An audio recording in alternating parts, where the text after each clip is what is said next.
Soomaaliya way horumartay Soomaaliya hore ay u socotaa مرحبا بكم في حديقة السلام مقدشو الصومال كسو دوادا بيرت النبضة مقدشو الصومالية halkan waa beerta nabadda meel kasta joogtaan ummadda Soomaaliyeed meesha sidaan quruxda badan sidaan u eg waa Muqdisho Soomaaliya ummadda oo dhan baa ku sugan lagu caweynayaa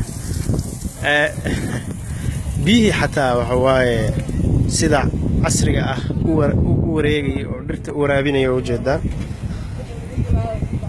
guriga halkaas ka muuqda waa SYL Hotel waaye أكوا وجدان بيه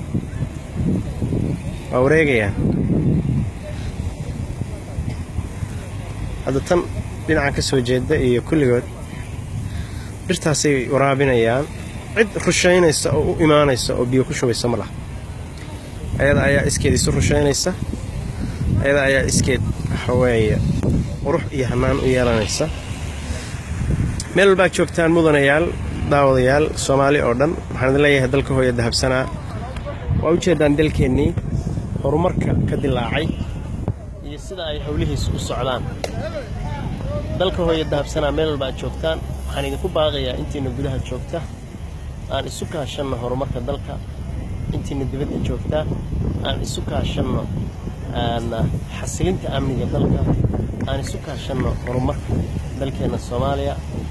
guud ahaantiisa عاصمة الصومالية wax badan ayaa lagu tilmaamaa oo amni xumo ah waxba ka jira inta jirtana ummadda Soomaaliyeed ayaa isu kaashan karta in ay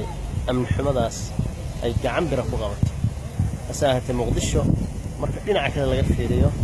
amni xumo xoog leh kama jirto waa nabad waa barwaaqo horumar baa ka socda sidaan anigu hadda magaalada dhex marayo oo beerta nabadda u joogo